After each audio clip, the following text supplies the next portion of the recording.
Estamos viendo todo lo que es el viaje de Pablo, el final del viaje de Pablo, un viaje que él no tenía presupuestado de esta manera, por así decir. Él deseaba, por supuesto, ir a Roma, él deseaba poder ministrar en Roma, pero Pablo está viajando preso hacia Roma.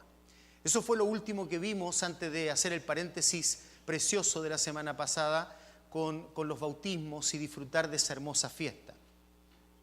Pero yo quisiera introducir un poco este tema para que lo podamos entender y rescatar aquellas cosas que en una hora de estudio pueden perderse por distracción o cualquier otra cosa, pero que siempre estemos enfocados en lo que va a ser el estudio. Yo recuerdo cuando era muy niño, a mí me encantaban ver los dibujitos animados, los cartoons. Y uno de los dibujitos que a mí me apasionaba, que era imperdible para mí, era la historia de Leoncio, el león y Tristón. Leoncio, león y Tristón. Y Tristón era una hiena. Ustedes saben muy bien que las hienas hacen un sonido que parece como que estuvieran llorando, ¿verdad? Hacen un aullido prácticamente y siempre se ha denominado ese aullido como un llanto en las hienas. Las hienas son un animal de la selva, ¿cierto? Que son carroñeros, están aprovechando siempre la oportunidad del animal más débil para comerlo, siempre andan en patota, por así decir, en grupo, ¿no? En manadas. Y bueno, este cartoon se llamaba Leoncio, León y Tristón. Y siempre Leoncio tenía planes para poder surgir. Y siempre Tristón estaba de alguna manera portillando esos planes. Tenía una visión muy pesimista de las cosas. Y siempre llorando le decía: Leoncio, yo sé que nos va a ir mal en esto. Leoncio, no lo hagamos porque nos va a ir mal. ¿Verdad?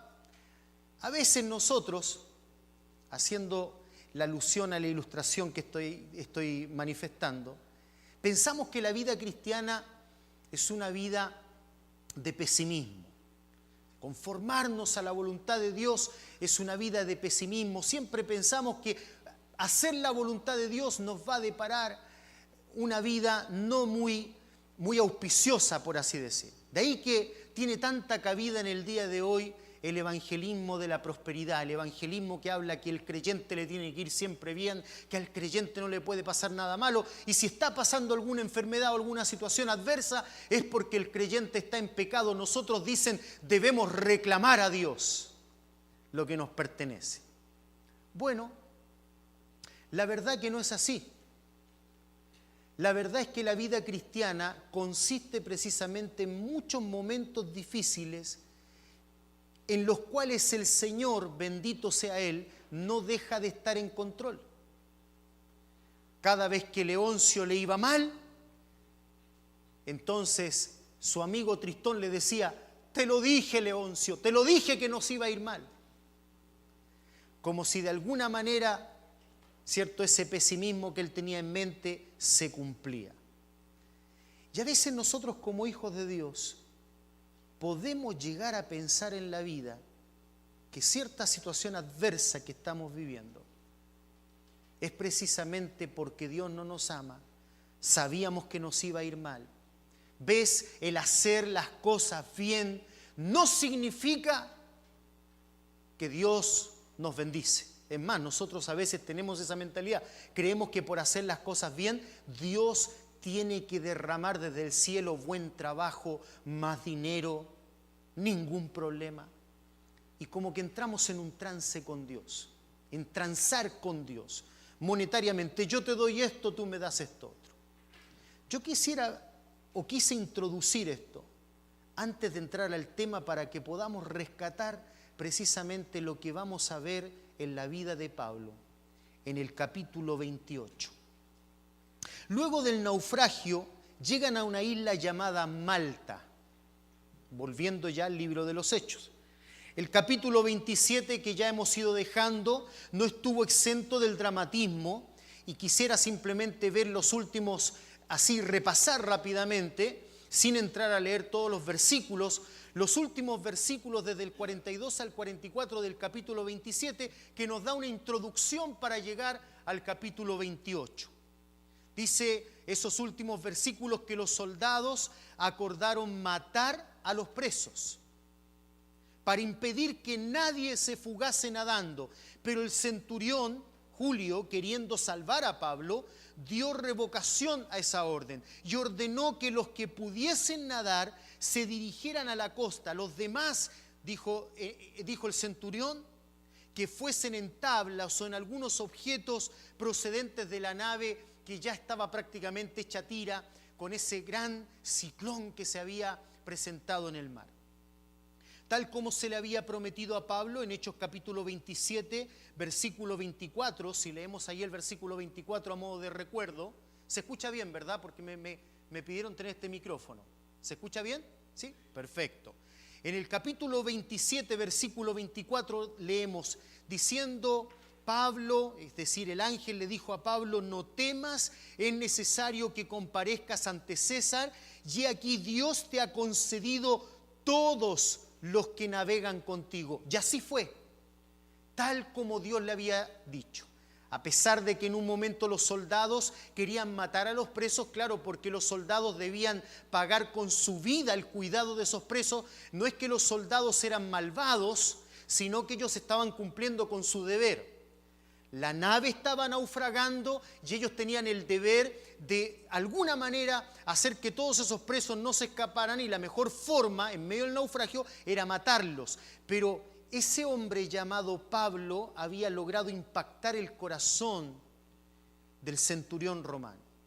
Y el centurión romano, queriendo proteger exclusivamente a Pablo, es que él da la contraorden, dice no. Los que sepan nadar, que se tiren al mar. Y los que no saben nadar, que se agarren de tablas, de las cosas que están en el naufragio. Y bueno, al final la historia dice que todos se salvaron. Tal como a Pablo se le había prometido. Seguramente Pablo, como vimos las semanas anteriores, había estado orando por esa tripulación, y Dios le había concedido que ninguno de ellos iba a morir, y así aconteció. Dios siempre cumple sus promesas. No importa la situación. Si es adversa, si humanamente pensamos que todo se torna gris o negro, porque puede ser de gris a negro, puede ser malo y puede ser muy malo, Dios siempre cumple sus promesas. Como suele suceder en los caminos de Dios, Él nos sorprende con gestos maravillosos y de los que menos pensamos. Ya entrando al capítulo 28, en el versículo 1 dice, estando ya a salvo. ¿Notas la expresión? Estando ya a salvo. Esa expresión de Lucas es precisamente porque la situación era tan adversa que difícilmente pensarían haber llegado a esta situación. Estar ya a salvo. Supimos que la isla donde estaban se llamaba Malta. Qué interesante, ¿no? Malta es la traducción de Melita, que quiere decir refugio. Dios en medio del mar les había llevado a un lugar que ellos no pensaban, que se llamaba Malta, que literalmente significaba refugio. Ese era el refugio que Dios les había dado. En el versículo 2 dice, y los naturales, esa palabra es muy interesante porque se podría traducir como los bárbaros de ese lugar. Los romanos denominaban bárbaros aquellos que no tenían de alguna manera la educación propia de un ciudadano romano. Los bárbaros de ese lugar nos trataron, mira la expresión, con no poca humanidad, traduce la Reina Valera.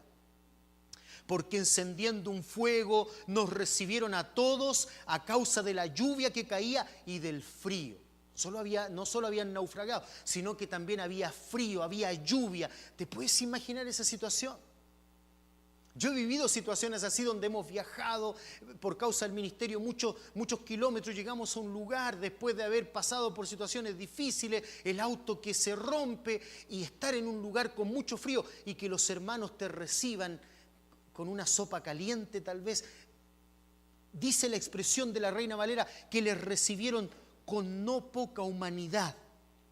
La expresión griega se podría articular de la siguiente manera. Y los bárbaros nos trataban con la no ordinaria humanidad. Con la no ordinaria humanidad. ¿Qué significa esta expresión?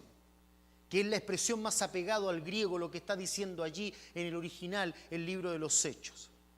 De que lo ordinario, es decir, lo común, muchas veces la palabra ordinario se designa a personas de un estrato social bajo, pero es incorrecto mencionarlo de esa manera. La palabra ordinario significa simplemente común. Lo común significaría que no nos tratasen de esta manera, pero increíblemente hace alusión Lucas, dice, ellos nos trataron de una manera poco común en la humanidad en general. ¿Ves la expresión? Con no poca humanidad, con no poca humanidad. Se entiende mejor, ¿ves lo que quiere decir el griego? Es decir, nos trataron de una manera no ordinariamente como trataría la humanidad. La expresión indica que no fue usual el trato que ellos recibieron. ¿Por qué? Bueno, la respuesta es obvia, porque Dios mueve corazones en dirección siempre a sus propósitos. ¿Recuerda Leoncio, León y Tristón? Tristón siempre pensaba que las cosas saldrían mal y cuando salían mal decía, yo sabía que las cosas iban a salir mal. ¿Será que a veces nosotros pensamos así cuando hay momentos difíciles? ¿Dónde llegamos? ¿Dónde estamos? Mira, después del naufragio, frío, más encima, lluvia. Dios, ¿hasta cuándo? ¿Por qué? ¿Por qué no paras la mano con nosotros? Ten un poquito de misericordia con nosotros. Dios mueve en dirección a sus propósitos todas las cosas. Y llegaron a ese lugar y los habitantes de ese lugar, que teóricamente eran bárbaros, a pesar de que pertenecían al Imperio Romano, pero eran bárbaros, los trataron con no poca humanidad.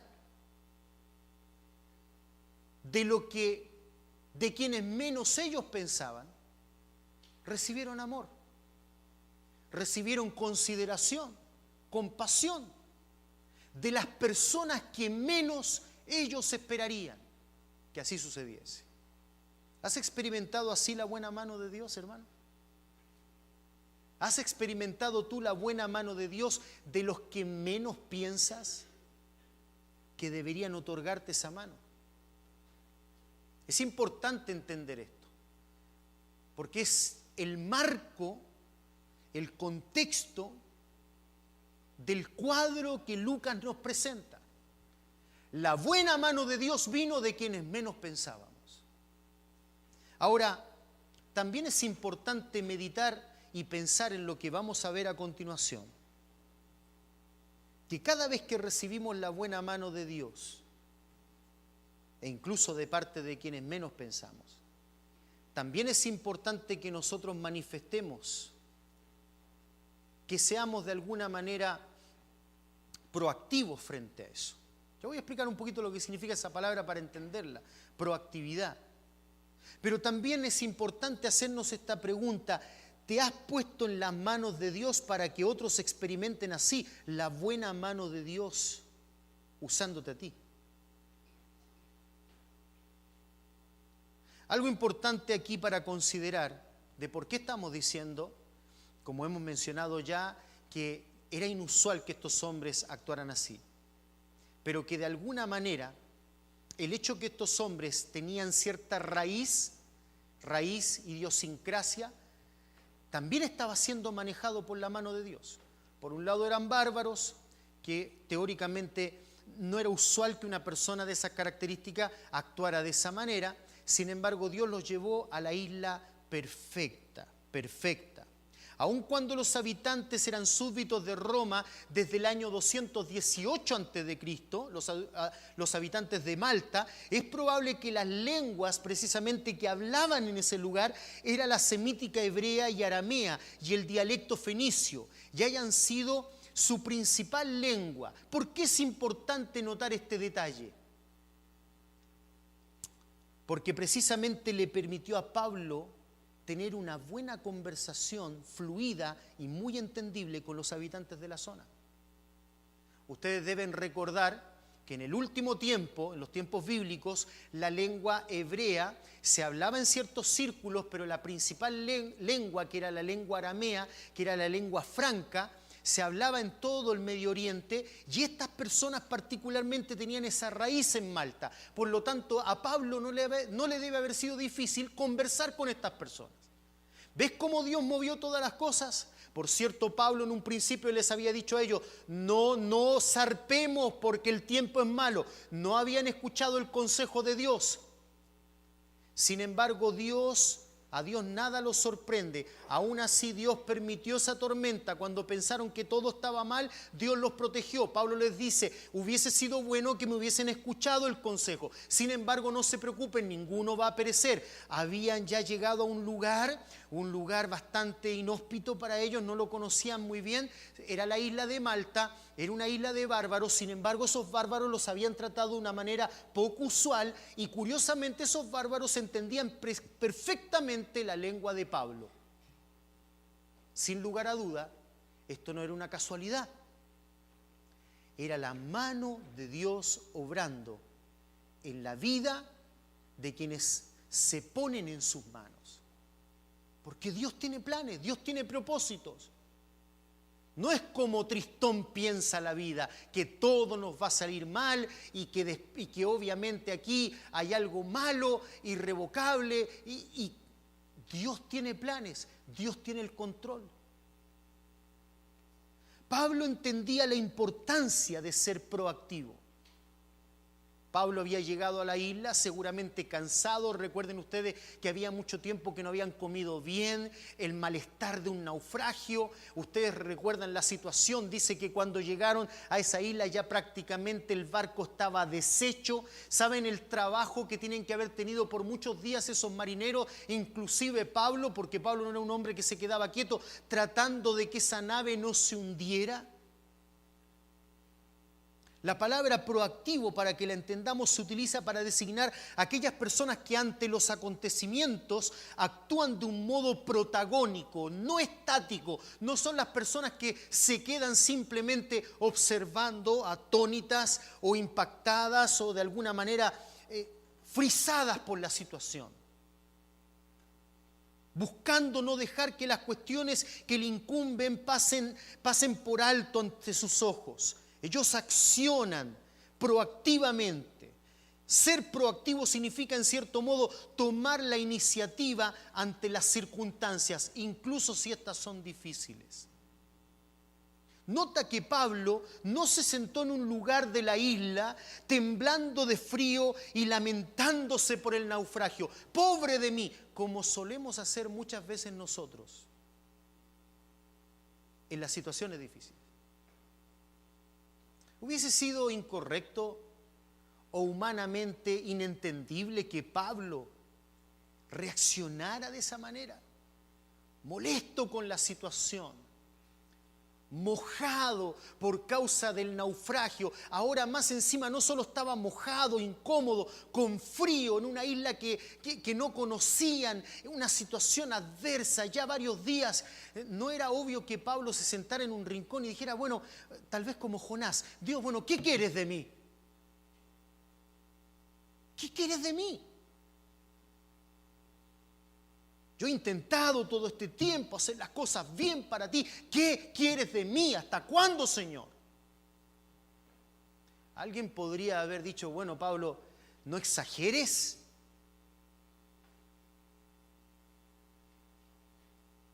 A veces nosotros nos ponemos mal por cosas muchísimas más pequeñas que esta.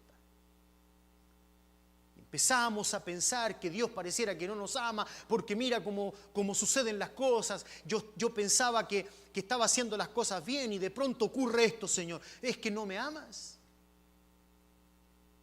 No, pero Pablo no pensaba así. Pablo fue proactivo. Mira, nota lo que dice en Hechos capítulo 28 en el versículo 3. Dice, entonces habiendo recogido Pablo algunas ramas secas, las echó en el fuego. Ahora, la expresión de la Reina Valera puede no hacernos notar el trabajo previo de Pablo a esto. Nota que, por ejemplo, en el griego, la Biblia textual lo traduce un poco mejor lo que aquí se está expresando. Dice apegada al original, después de recoger cierta cantidad de leños. Claro, cuando pensamos en ramas secas, pensamos que Pablo por ahí y por allá agarró algunas ramitas echándolas allí en el fuego como para ver que él estaba haciendo algo. No. La idea, también la Nueva Versión Internacional lo expresa aún más claramente. Dice, Pablo recogió un montón de leña. ¿Ves? Esto demanda un trabajo, demanda una acción, demanda el no sentarse en un lugar a decir pobre de mí, ensimismado en su angustia, pesimista, tal vez pensando que todo venía de mal en peor, que Dios no le amaba. No, Pablo estaba atento, Pablo no perdía la confianza. Quizá el corazón de Pablo aún en medio de esta situación adversa estaba agradecido porque la tormenta, por cierto, hubiese resultado por la situación como se había dado en muertes de muchas personas, y Dios le había concedido a todas las personas, a pesar de la actitud de los soldados de querer matar a los presos. Seguramente Pablo, como acostumbraba, ya había hablado con algunos. Pablo tenía cierto aprecio por las personas que estaban con él allí, y seguramente Pablo habrá dicho, voy a ayudar a avivar el fuego, voy a ayudar en algo. Gracias Dios, porque en medio de esta situación tú nos has preservado la vida. Y Pablo estaba agradecido. Tal vez otros simplemente se estaban lamentando, tiritando por el frío, pero Pablo estaba agradecido y accionó. Fue proactivo a la situación. Es decir, Pablo demostró su agradecimiento no solo diciendo gracias y sentándose en un lugar tal vez no entristecido, no ensimismado, pero diciendo gracias a Dios y orando. Por cierto, eso hubiese sido correcto también. No, Pablo demostró su agradecimiento involucrándose.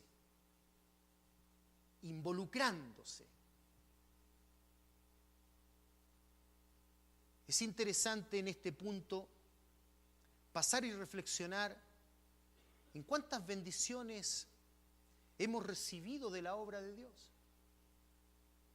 Pablo nos está enseñando un ejemplo interesante que William Barclay hace resaltar, el famoso expositor bíblico hace resaltar de la vida de Pablo. Pero antes de llegar allí a lo que William Barclay dice, es interesante que nosotros también de parte de la obra de Dios muchas veces recibimos tremendas bendiciones, muchas bendiciones, incluso de personas que nosotros habríamos pensado, no tiene por qué hacer eso por mí. Y a veces en vez de ser agradecidos a Dios, nos quedamos como distantes de esa situación. De hecho, nosotros somos bendecidos con este lugar. Somos bendecidos con tener un lugar donde sentarnos a escuchar la palabra de Dios. ¿Sabías que hay lugares donde la gente se tiene que esconder para escuchar la palabra de Dios? ¿Sabías que hay lugares donde cuando llega una Biblia, que la llevan por medio de tráfico porque no puede pasarse de una manera normal como ocurriría en una frontera aquí en los Estados Unidos? Si alguien te ve con una Biblia, no te la quitaría, que se deben esconder como si estuvieran llevando droga, y que si los llegan a descubrir, a esas personas van presas, y no presas por unos meses, van presas por años, por llevar contrabando en países comunistas que no se acepta eso. Y que cuando esas personas que se arriesgan logran llevar la Biblia, esas personas lloran teniendo un ejemplar de la Biblia, escondidos en un lugar. No en un lugar abierto como este, y que ellos agradecerían, estarían contentos de estar en un lugar. Ellos sentirían demasiado lujo estando en un lugar así. Y que nosotros recibimos la bendición de la obra de Dios, sin embargo no somos proactivos con la obra de Dios. Simplemente usufructuamos de la obra de Dios. Nos servimos de la obra de Dios, y yo no hago nada por eso. Pablo no era así. Pablo no era así. William Barclay resalta, este pasaje nos ilumina acerca del carácter de Pablo. Nos ilumina acerca del carácter de Pablo desde diversos ángulos. Por una parte nos ofrece el detalle cordial y sencillo de que era un hombre que no podía estar sin hacer nada. Él buscaba servir a los demás, no por servilismo, no por parecer un sirviente, sino porque su servicio tenía un propósito. Así es que se puso a recoger leña para ayudar a mantener la fogata. Una vez más podemos comprobar que las visiones, es decir, que este hombre que recibía visiones de parte de Dios y experiencias espirituales, no le habían hecho perder el sentido práctico. Y más todavía que aunque era un gran hombre, no se le caían los anillos para ayudar en cosas pequeñas. ¿Saben lo que está diciendo aquí William Barclay? Que Pablo tenía claro el concepto de ese lugar llamado el aposento alto que el Señor les había manifestado a sus discípulos. De la necesidad de estar siempre dispuestos a lavar los pies de los demás. Yo soy el Señor, decía Jesús, pero yo estoy entre vosotros como el que sirve. Pablo tenía ese principio. A veces nosotros, no siendo reyes, tenemos una visión de nuestras vidas como que los demás deberían servirnos a nosotros y jamás nosotros hacemos nada por servir a los demás. Estamos más dispuestos y ávidos a que nos sirvan, a nosotros servir a los demás. Sin entender que la verdadera grandeza está en estar dispuesto a servir. ¿De qué manera yo me abstraigo de mis propios deseos y derechos, como hemos hablado ya en otras oportunidades, para servir a los demás? Para servir a los demás. Por otro lado, la escena de Lucas nos muestra que cada vez que hacemos lo correcto, el enemigo de nuestras almas no descansará para haber frustrado el propósito de Dios. Repito esto. Es importante porque estamos siendo esculpidos por el Espíritu Santo a través de la historia de la iglesia, lo que realmente sucede en la iglesia, no lo que la iglesia moderna pretende que suceda. Si hemos de hacer la obra de Dios, esto es lo que va a ocurrir generalmente. Y repito, cada vez que hacemos lo correcto, el enemigo de nuestras almas no descansará para haber frustrado el propósito de Dios. Mi amado hermano, nota cómo continúa el versículo 3.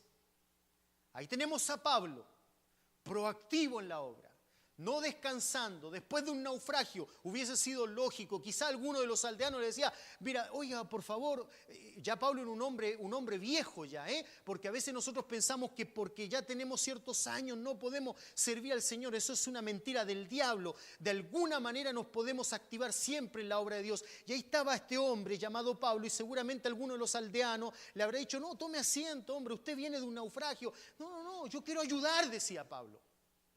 Yo quiero manifestar mi amor también hacia ustedes porque ustedes nos han tratado a nosotros con no poca humanidad.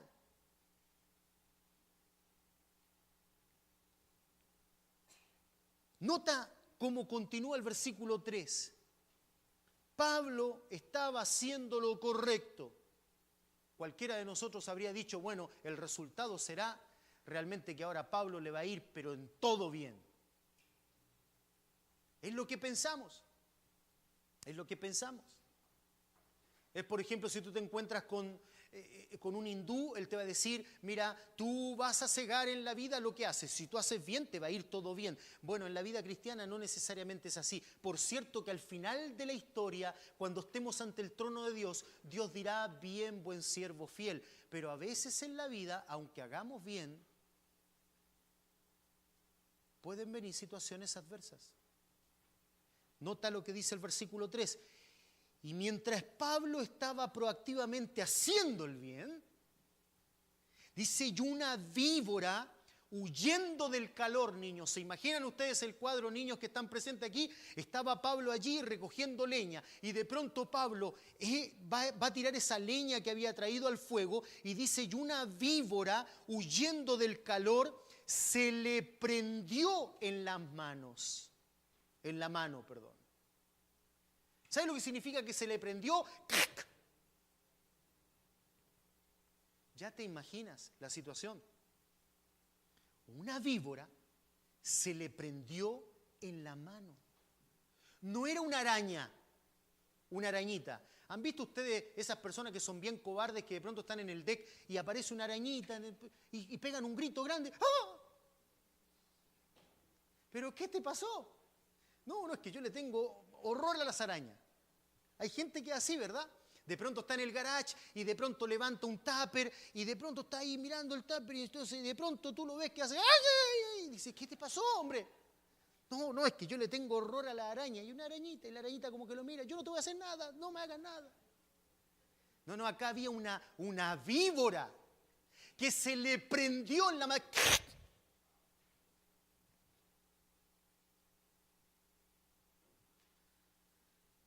¿No te ha pasado que después de buscar hacer el bien, te resultó todo mal?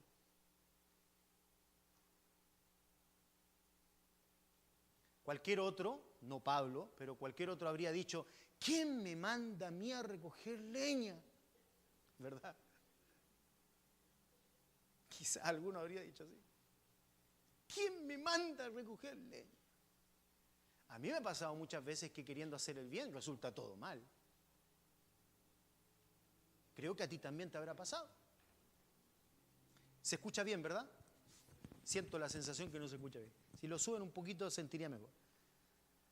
Después de cada victoria, mi amado hermano, gracias chicos, después de cada victoria, nota, voy a repetir esto porque no quiero que tú te pierdas de toda esta escena que el Espíritu Santo le plació dejar plasmado para nuestro entendimiento y para nuestro ejemplo, para que entendamos cómo funciona la vida espiritual de un hombre tan grande como lo era Pablo.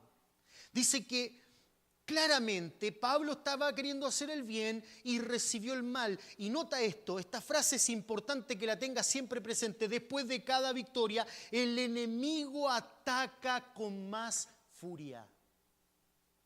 ¿Escuchas eso? Después de cada victoria, el enemigo ataca con más furia.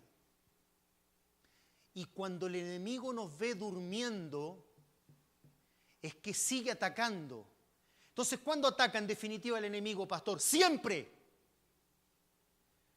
Pero cuando tú no estás velando, cuando tú no estás atento, es cuando él logra derrotar tu espíritu. Pero el enemigo siempre atacará. Ya sea que haya una victoria. El otro día cuando mis hermanos amados se bautizaron, yo les mandé un texto, yo no sé si lo recibieron, no recibí respuesta, pero el texto decía así: hermanos queridos, ustedes hoy día se bautizaron, ojo, atento porque el diablo va a querer atacar. Y cuando estamos atentos podemos darnos cuenta de eso. A mí me ha pasado muchas veces que por descuido el diablo me ataca por no estar atento. Y debemos aprender eso. Después de cada victoria el enemigo ataca con más furia. Pablo había pasado el naufragio, todas las personas estaban a salvo. Pablo podría haber dicho, bueno, llegó el momento de relajarse un rato. Frente a este ataque, dice la Escritura que Pablo, nota lo que dice el versículo 5 del capítulo 28. A diferencia de los cobardes que de pronto aparece una arañita y dice el versículo 5, pero él, es decir, Pablo, pero él sacudiendo la víbora en el fuego, ningún daño padeció. Ahora nota que nosotros podemos llegar a concentrarnos exclusivamente en el hecho de que ningún daño padeció. Pero es interesante otra cosa más, que puede pasar desapercibida en una lectura superficial. Mientras yo leía esto, quise indagar exactamente la palabra que utiliza en el original cuando habla de sacudir. Porque vino a mi mente que muchas veces la expresión sacudir en el Nuevo Testamento, en el griego, ustedes saben para nuestras visitas que el Nuevo Testamento fue escrito en griego. Y hay distintas palabras en el griego. Hay palabras que al anteponerle un prefijo denota un sacudimiento violento. Y quise obviamente indagar la palabra que aparece aquí en el original, y la palabra que usa el escritor bíblico para sacudir no es la que se utiliza normalmente y denota que no fue un sacudir con violencia de Pablo. Es decir, como esperaríamos que lo hubiese hecho Cualquiera de nosotros habría hecho así. Si una víbora te entierra sus dientes en tu mano, cualquiera de nosotros habría saltado. Yo no quiero hacer la expresión aquí porque no quiero parecer payaso, pero yo me imaginaba mientras estaba haciendo esto, cómo lo habría hecho Steve, por ejemplo. Si se le agarra una víbora. No, Steve, estoy bromeando. Pero ¿vieron esos dibujitos animados donde sale el tipo saltando para todos lados? Sacudiendo con... No fue el caso de Pablo. El sacudir de Pablo fue más bien un sacudir con templanza. Si pudiéramos graficarlo de alguna manera, sin entrar a especular, por cierto, porque vuelvo a repetir, hay palabras griegas que denotan un sacudir violento. En el caso de Pablo, no fue un sacudir violento, es como que Pablo agarró, la serpiente le debe haber causado un profundo dolor, pero Pablo hizo como una cosa así, ¿no? Y quedó quieto. Quedó quieto. De hecho, por ejemplo, el texto nos dice que las personas que estaban allí empezaron a observar a Pablo. Lo que indica que Pablo no empezó a saltar por todos lados, se fue para algún lugar diciendo, ¿alguien me puede ayudar? ¿Alguien tiene algún antídoto? Pablo se quedó quieto. Se quedó quieto. ¿Qué hizo que Pablo, la Escritura no nos dice, pero podemos sacarlo por conjetura, porque Pablo era un hombre bíblico, era un hombre de pensamiento bíblico, instaba a los demás a pensar bíblicamente. ¿Qué era lo que a Pablo le llevó a mantener la calma frente a esta situación? ¿Por qué no se impacientó como lo habríamos hecho cualquiera de nosotros? Porque él conocía las Escrituras. Él era un hombre que se guiaba y su cosmovisión de la vida era a través de las Escrituras. Lucas, mirando esta situación, debe haber pensado en su propio evangelio. Cuando él dejó registradas las palabras en el primer tratado de Lucas, este es el segundo, el libro de los Hechos, en el primer tratado Lucas había registrado unas palabras de nuestro Señor Jesucristo, y Pablo debe haber tenido en mente esas palabras del Señor Jesucristo que vendrían a la vida de quienes estaban edificando en el primer siglo la iglesia, y esas cosas que sucederían cuando se estuviera predicando el evangelio, que era precisamente lo que Pablo nunca dejaba de hacer. Por ejemplo, Lucas había escrito en el capítulo 10, haciendo referencia a las palabras de Cristo, en el versículo 17, volvieron los 70 con gozo, diciendo, Señor, aún los demonios se nos sujetan en tu nombre. Y les dijo, yo veía a Satanás caer del cielo como un rayo. He aquí os doy potestad de hollar serpientes, pisotearlas, y escorpiones, y sobre toda fuerza del enemigo. ¿Notas lo que dice allí? Lo subráyalo. Sobre toda fuerza del enemigo. ¿Ves? Las serpientes, los escorpiones, eran ataques, fuerzas del enemigo. El enemigo de nuestras almas atacando la obra de Dios. Y nos dañará, dice la palabra de Dios. Lucas lo dice en palabras del Señor. Pero no os regocijéis de que los espíritus os sujeten, sino regocijaos de que vuestros nombres están escritos en los cielos. Interesantísimo este pasaje. No tenemos tiempo para indagar en muchos aspectos de este pasaje, pero claramente, si es que Lucas y Pablo tenían esto en mente, es que Pablo le permitió guardar calma en medio de una situación cargada de adversidad. Naufragio, nadando hacia la costa, heridos, con hambre, con frío. En medio de esta situación, ahora una víbora se le agarra al brazo. ¿Qué hizo que Pablo no se volviera loco, desesperado y que gritara maldiciones? ¿Hasta cuándo? Bueno, lo que dice la palabra de Dios. En el caso de lo que dice Lucas en el capítulo 10, este texto de Lucas es muy importante para entender dos aspectos que se mantenían seguramente lúcidos, claros, permanentes en la mente del apóstol Pablo. El primero de ellos Y es algo que tenemos que entender. No es que Dios nos llamó a hacer un espectáculo, ¿es cierto?, y tomar víboras. Si tú tomas una víbora venenosa hoy, te puedo asegurar que te va a morder y que te vas a ir al hospital. Y si no te va muy mal, vas a quedar con un problema tremendo neurológico. Y en el peor de los casos te vamos a tener que hacer un funeral. Así que no intentes, niños, no intenten en el nombre del Señor tomar arañas venenosas ni nada venenoso. No es para este tiempo. Era para el principio de la iglesia, cuando los apóstoles tenían que tener un background en su predicación para que la gente les creyera. Pero nota lo primero, el poder sobrenatural conferido no era sino un instrumento para respaldar el mensaje y no exaltar el mensaje. Si Pablo tenía una mente cristiana, él habrá entendido que toda esa situación estaba deparando, es decir, estaba preparando el escenario para algo en particular. Pablo seguramente tenía bien presente el mandato del Señor de ir y predicar, la gran comisión, y en Marcos 16:15 se dice algo similar. Nota lo que dice Marcos 16:15. Y les dijo el Señor, id por todo el mundo, tal como lo hacía Pablo, y predicad el evangelio a toda criatura, a bárbaros y a escitas, a griegos y a no griegos. Dice Pablo, soy deudor de predicarles el evangelio. Ir por todo el mundo, predicar el evangelio a toda criatura, no importa su estrato social, no importa quiénes son, no importa cómo te traten, no importa si estos te tienen preso, predícales el evangelio. No importa si son criminales y estás con ellos en un lugar donde tú no deberías estar porque tú no eres un criminal, predícales el evangelio. En medio de las situaciones adversas, dame un tiempo, Señor, para descansar. No pierdas el tiempo, predica el evangelio. El que creyere y fuere bautizado será salvo, mas el que no creyere será condenado. Y estas señales seguirán a los que creen. En mi nombre echarán fuera demonios, hablarán nuevas lenguas. Versículo 18, tomarán en la mano ¿qué?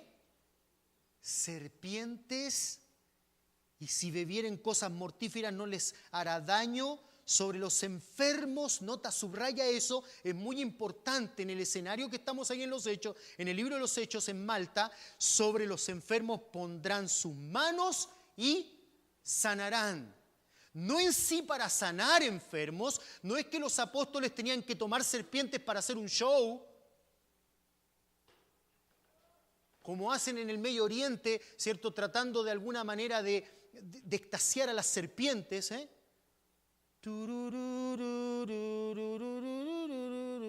¿Se dieron cuenta de lo que soy capaz? Ahora escuchen el evangelio. No. Dios nunca mandó a sus siervos a ser payasos. De nadie.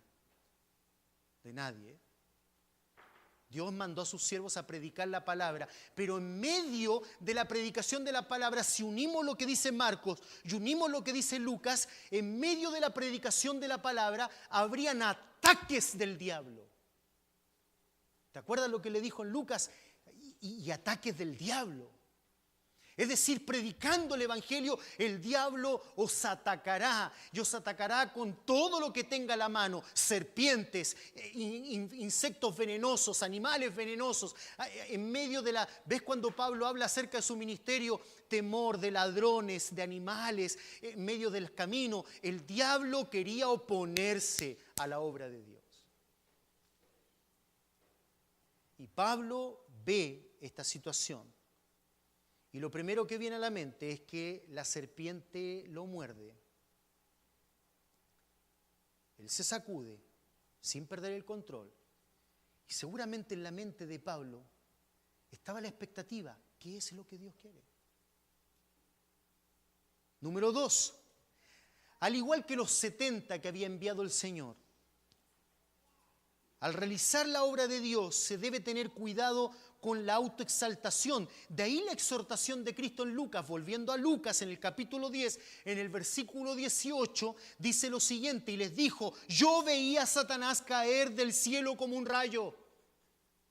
¿Notan la exaltación de los 70? ¿Ves? No es que los 70 vinieron diciendo, Señor, es maravilloso que tú nos hayas elegido a nosotros para esta obra. Oh Dios, ¿quiénes somos nosotros con todo nuestro pecado para que tú nos uses así? No, no, no. Los 70 vinieron con otra expresión. Señor, aún los demonios se nos sujetan. ¿Ven la expresión? ¿Qué les dice el Señor? Les responde de una manera extraña, ¿verdad? Señor, aún los demonios se nos sujetan. Y el Señor le dice, hey, yo veía del cielo caer a Satanás como un... El Señor estuvo. Cuando ese ser magnífico, superior a todos los ángeles, a cargo de todas las huestes celestiales, subió en su corazón el orgullo y pretendió ser igual que Dios y fue arrojado del cielo. Oh lucero, ¿cómo caíste del cielo? ¿Cuál fue el pecado principal de Satanás? Que es el pecado de todos los hombres y que es el inicio de todos los graves pecados, la raíz de todos los pecados. Es el pecado por eminencia, el orgullo. El orgullo. Nota, serpientes, orgullo. Cosas sobrenaturales, orgullos. ¡Wow! ¡Qué maravilloso! ¡Qué maravilloso es que nosotros podamos decir que la semana pasada se bautizaron 4 chicos, 4 personas, bueno, no, 3 chicos y uno ya medio viejito ya, ¿cierto? Como Lupe, pero se bautizaron 3 niños, ¡qué maravilloso! Y de pronto el papá dice, ¡wow! ¡Qué buen trabajo que estoy haciendo! Ahí está mi hijo, se está bautizando. Los líderes de la iglesia, wow, qué trabajo que estamos haciendo en este lugar. Mira los jovencitos cómo se bautizan. Y como dicen otras iglesias, tienen 20 bautismos. Y tú conoces a Cristo como tu Salvador. No, pero no importa, bautízate igual. Lo importante es el número.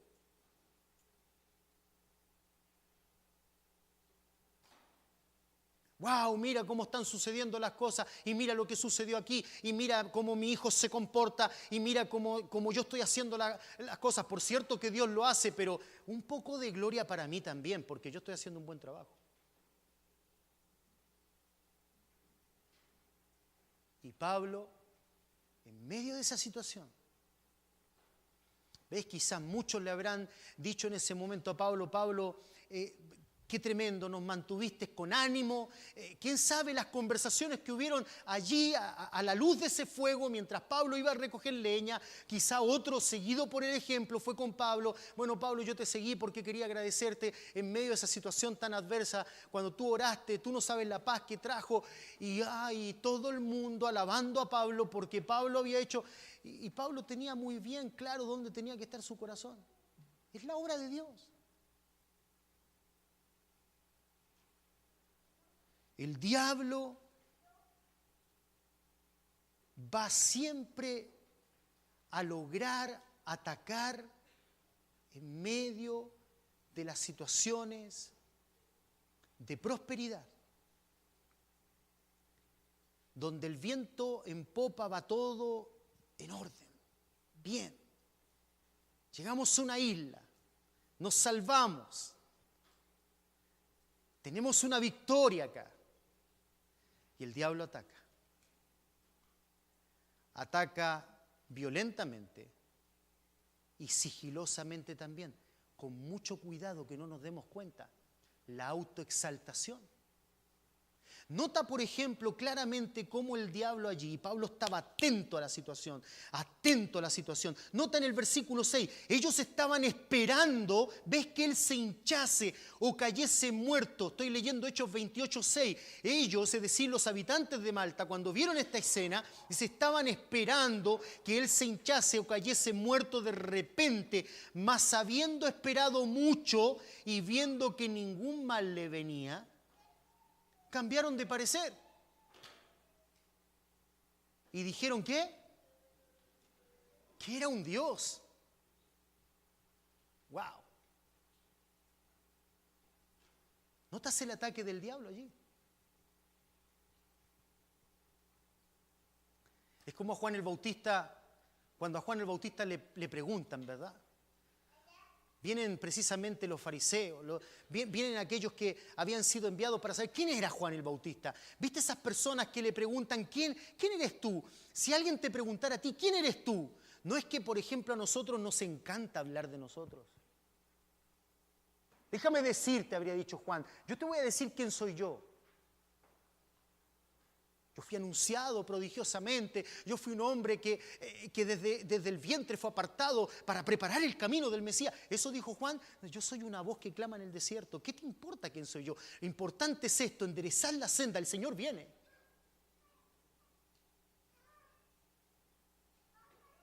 ¡Qué expresión! Debe ser un Dios este tipo. Este tipo es un Dios. Claro, no es de esperar menos, ¿no? Cuando una serpiente venenosa muerde, su veneno entra en la sangre, destruye los vasos capilares y provoca una hemorragia masiva interna. El área afectada empieza a hincharse y si el veneno es suficientemente poderoso, la víctima morirá casi instantáneamente. Y dijeron, debe ser un Dios.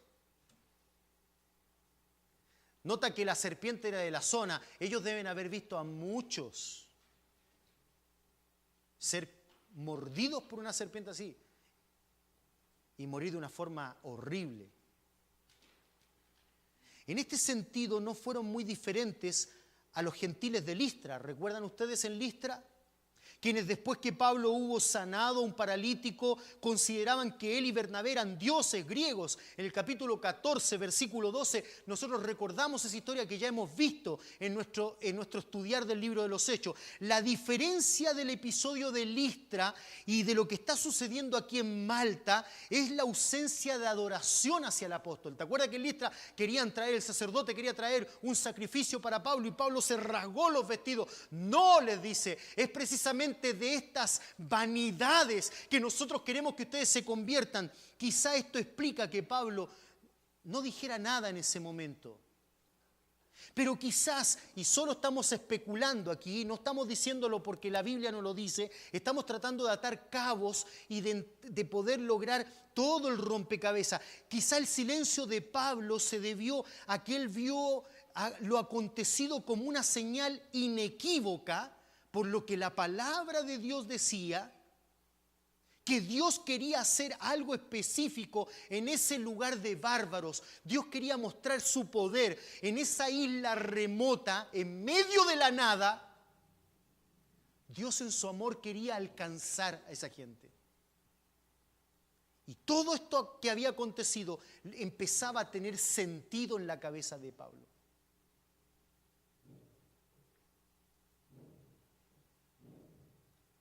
Empezaba a unirse las piezas.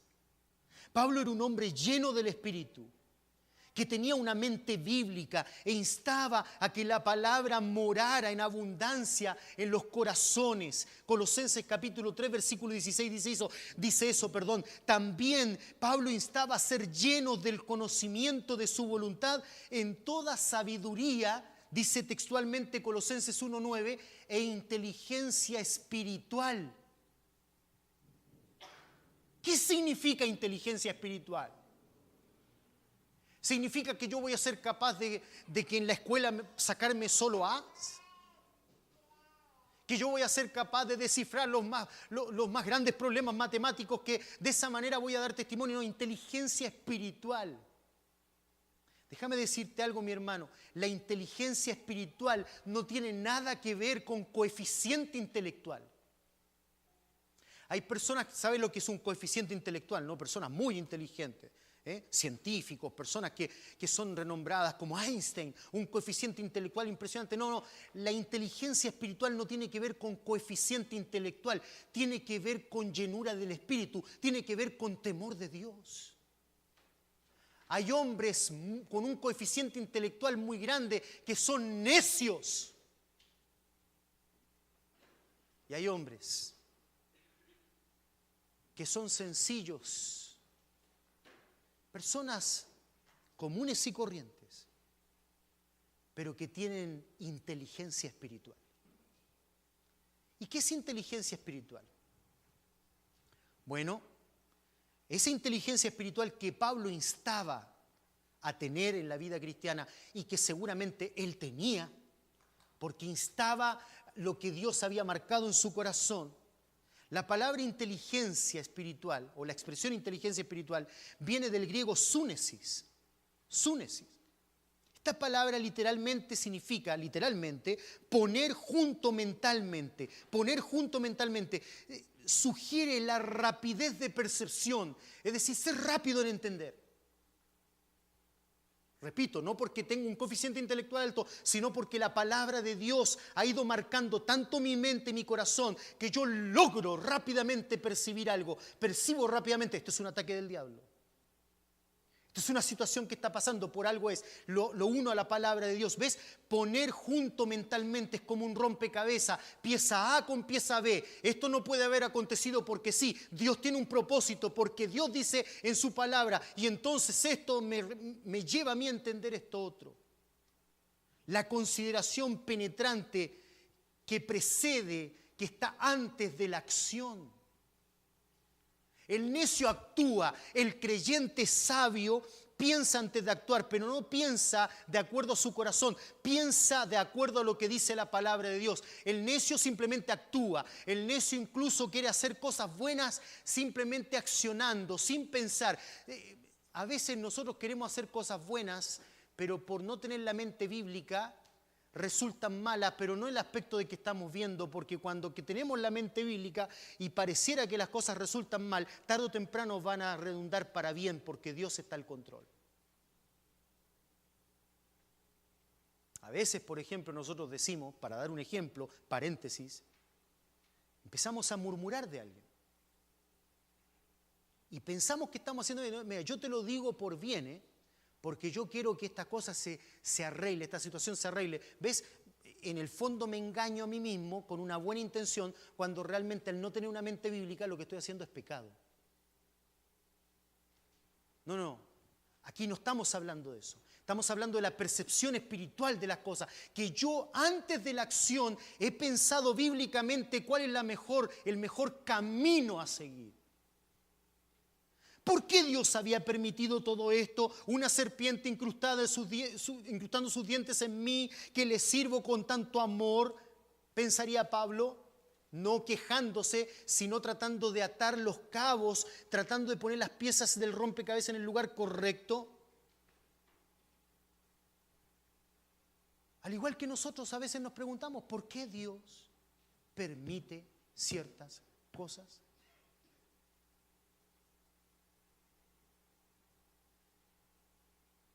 Llegando al final del estudio, ¿por qué Dios permite cosas en tu vida? ¿Por qué Dios permite cosas en la mía? ¿Es la solución amargarnos y ponernos molestos y amargarnos con Dios? Y a veces, cierto, yo estoy entusiasmadísimo con Dios porque todo está bien, ha salido todo bien. O a veces me entusiasmo con Dios cuando tengo un problema. ¿Ves? Pablo nota el cuadro espiritual de lo que sucedió en este naufragio hasta que llegaron a Malta. Por un lado, Pablo estaba en el naufragio con los demás y todos orando, todos rogando, pidiéndole a Dios que por favor esta tormenta no nos lleve a morir. Pero se terminó la tormenta y me relajo. ¿No es así con nuestra vida también? Cuando las cosas están mal, wow, Dios, cuánto te necesito. Cuando las cosas están bien, ya Dios, hasta la próxima. Mira lo que es un hombre con mente espiritual. Cuando las cosas están mal, Dios, te necesito. No es lo que cantamos hace un rato, oh Señor, te necesito. No es un canto nada más, es una realidad. Oh Dios, te necesito, las cosas están bien, ya no te necesito. Y entonces, no, Pablo, oh Dios, te necesito en la tormenta. Gracias Dios por lo que hiciste. Ahora proactivamente voy a servir a los que nos están sirviendo. Algún propósito tendrá. Vienen nuevamente los momentos difíciles, el diablo atacando, la serpiente. Oh Dios, algo debes tener en mente. Y si continúa la situación, y Dios debe tener el control. Si volvemos a Marcos 16, 18, tomarán en la mano serpientes y si bebieren cosa mortífera no les hará daño. pero no termina en serpientes mortíferas el texto de Marcos. Dice después, sobre los enfermos pondrán sus manos y sanarán. ¿Para qué todo esto? Para que la palabra de Dios tenga una plataforma y aceptación. No para que la gente diga, wow, ustedes deben ser una especie de dioses. No. Mía es la gloria, dice el Señor. Yo no la comparto con nadie. Amén. No, es para la gloria de Dios. Estas cosas seguirán a los que creen. Terminando. Nota lo que sucedió. Versículo 7. En aquellos lugares había propiedades del hombre principal de la isla llamado, ¿cuánto? ¿Cuánto? No escucho, a ver, ¿están o no? Ah, están acá, ok. Publio, quien nos recibió y hospedó solícitamente 3 días. En esos 3 días aconteció todo esto que había pasado. Pablo seguramente estaba allí atento. Y aconteció que el padre de Publio estaba en cama enfermo de fiebre y de disentería. Una enfermedad terrible en aquel entonces, sigue siéndolo hoy, ¿no? Es una enfermedad que lleva vómitos de sangre, dolor abdominal. Es terrible esta enfermedad. Gente muere por esta enfermedad. Y entró Pablo a verle y después de haber, ¿qué? Le impuso las manos y le... ¿Ves? Marcos 16:15. Y tomarán en sus manos serpiente y pondrán sus manos sobre enfermos. ¿Ves? Pablo tenía claro que esa situación era adversa, por cierto, pero que Dios no perdía el control y que Dios tenía un propósito. ¿Ves? Pablo se entera, el padre del principal está enfermo y mira lo que ocurrió después. Hecho esto, es decir, mostrando este gran milagro, también los otros que en la isla tenían enfermedades venían y eran sanados, los cuales también nos honraron con muchas atenciones y cuando zarpamos nos cargaron de las cosas necesarias. ¿Por qué? Porque habían creído. Porque estas señales seguirían a los que creen. La tormenta llevó a Pablo a Malta. En Malta Pablo lo esperaba una serpiente que lo agarró del brazo y no lo soltó. Pero ¿cómo estaba Pablo en medio de esta situación? Ensimismado en un rincón, actuando. ¿Sabes por qué? Porque algunos confunden el hecho. Y por eso su vida tambalea y fluctúa entre el pic de lo espiritual y lo más bajo de lo espiritual. A veces bien, a veces mal. ¿Sabes por qué? Porque confunden la vida cristiana y creen que la vida cristiana, escúchame bien porque tiene que ver con lo que hemos visto, creen que la vida cristiana consiste en hacer algo. Están haciendo. Y entonces vamos a hacer esto y vamos a hacer esto otro. Y cuando tiene que ver con el estudio bíblico, no, pero si hay que hacer algo, hagamos algo. Si hay que hacer, mira, si quieren que me ponga, que camine con las manos, ahí estoy yo. Porque la idea es hacer algo, ¿sabes? Porque hacer algo aquieta mi conciencia de que en realidad no soy. ¿Ves a Pablo? No es que Pablo hizo algo para ser alguien, hizo porque era. No es al revés. No es que yo hago algo y entonces yo me siento bien, porque viste, yo ya hice algo, yo ya me bauticé, ahora ya está. No, yo por ejemplo hago cosas en la iglesia, cuando hay una necesidad, ahí estoy yo, ya hice. Es por eso que muchas personas viven una vida espiritual tan pobre. Porque cuando no hay nada para hacer, no tienen nada a donde afirmarse.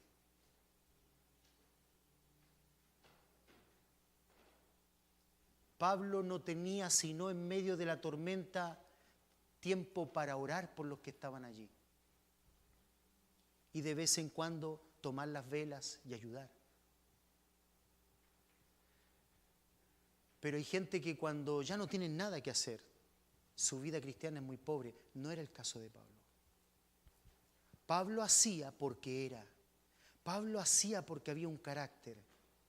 El carácter en la vida cristiana te lleva a ser y te lleva a ir de triunfo en triunfo.